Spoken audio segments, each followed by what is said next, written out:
He can only roam around the world in theory in countries that have not signed the international, not members of the International Criminal Court, and Russia and the US are not members. That's why an arrest warrant from the International Criminal Court means nothing in those countries that are not signatories to it, and the Americans aren't. So he can go to Alaska, and the reason, presumably Alaska, he agreed to go there is that he's in international airspace for a very short space of time, and in theory, no doubt, his own jets can protect him, and the Americans are unlikely to do anything.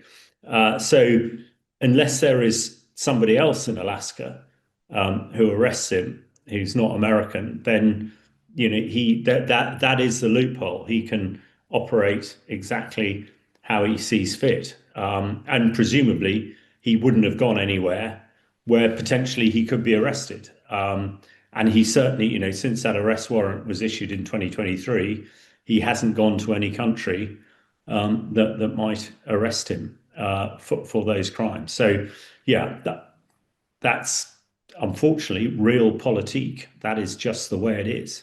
I think first of all, choosing Alaska is quite an interesting piece, and the fact that it is so far away from where the actual issue is, i.e., in Ukraine. In fact, you probably couldn't find anywhere further on the planet from Ukraine than Alaska. Uh, and I think that Alaska is a bit of a euphemism, I think, for how Putin and how the Russians regard the war in Ukraine. Um, People might be astounded to learn that actually Russia sold Alaska to the Americans, over 100 years ago for a few dollars. But a lot of Russians still believe that Alaska is part of Russia, as they would do. And the Bering Straits in some areas is only sort of 3 miles wide, so it's not a great leap. So it is chosen, and also Alaska abuts Russia. So presumably, President Putin, we know he is absolutely fixated about his own security, and his desire not to wander out of Russian airspace, or friendly airspace, and there's not much of that, means that literally he would only be in international airspace for a few miles. It is unlikely, I expect, that President Trump would order Russian jets to shoot down his plane, and if he is on American territory, which Alaska is, it would presumably Trump has given him some cast iron agreement that he won't be arrested for his criminal proceedings against him. Having said that, of course, the US is not a signatory to the International Criminal Court, so the US is not bound to arrest him anyway. So one can't imagine others. Whether he is red listed, Putin is red listed by Interpol. I assume he is. Again, you would need somebody to carry out that arrest. So I'm sure that's why Alaska has been chosen, because anywhere else in the world, and the fact that at the moment it just seems to be Putin and Trump who are meeting, which is bizarre. I mean, Zelensky is the most important person in all of this. And I think people need to be reminded about the Budapest Memorandum, which is key to the whole war in Ukraine. This was in the early 90s when Ukraine, which at the time possessed most of the Russian Federation nuclear weapons, agreed to give up those nuclear weapons for assurances on security from the Americans, ourselves, the British, and the Russians. The Budapest Memorandum guaranteed the integrity and security of Ukraine borders. Of course, Putin in 2014 completely tore that up when he annexed Crimea, and again when he invaded Ukraine in February 2022. So one would have hoped that at least the British government was represented. In fact, Ben Wallace, the previous defence secretary, was suggesting that over the weekend, and that might sort of give it some credibility. So unfortunately, the sort of mood music coming out of Steve Witkoff, the American envoy, who went to visit Russia last week and saw Putin. But apparently, he came back with completely the wrong message. Not only does he, even if he speaks Russian, he probably doesn't speak it well enough to understand the nuances. and the interpreters were provided by the Russian government rather than his own ones.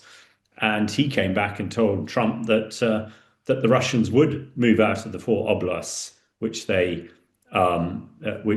took, and in return for a peace deal.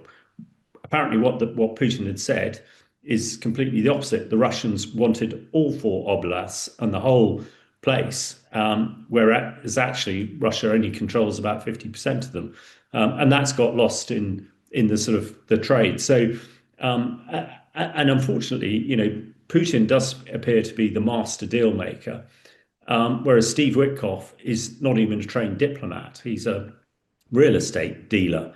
So I think it's set up in a not a very positive piece. And my final bit on this: Putin seems to have some beguiling sort of hold over Trump, and I think we're really going to see at the end of this week, if there is credence in that, because until fairly recently, we've all been discussing that Trump seemed to be more in Putin's back pocket than he was in Zelensky's or the West's, and his erratic negotiations hitherto. And let's not forget, the 12 days to a peace deal ran out last Friday, but nothing has happened. There'd be no sanctions or tariffs against Russia, but they're going to meet on Friday to discuss a peace deal about a country that's not represented. I mean, it is all quite bizarre, and I personally am not overly confident that we're going to get a decent outcome. The crimes he's been indicted for are stealing thousands of children from Ukraine and giving them to childless couples in Russia or selling them. I mean, that is the crime that he will be convicted of if he goes to the International Criminal Court in The Hague in Holland. I know from investigating myself that the Russians are using industrial amounts of chemical weapons on the front line. The use of chemical weapons is a war crime against the Chemical Weapons Convention and also the Geneva Conventions.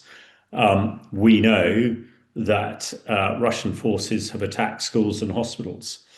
That is a war crime against the Geneva Convention. So there are a lot of war crimes being built up here. I think there's pretty low confidence that anything that is acceptable to President Zelensky and the people of Ukraine is going to be decided. And certainly, if they are in absentia, if they are not there and represented, then no deal can be done. I think it's very important that people realize that Ukraine is not losing and Russia is not winning. If you had the assumption the other way around, you would assume that a deal would be done on Friday. One just hopes that Trump just doesn't try to do any deal, because a bad deal is worse than no deal. And we know how desirous he is to get that Nobel Peace Prize. And I think if he thinks he can force through a deal between Ukraine and Russia, that prize is all his.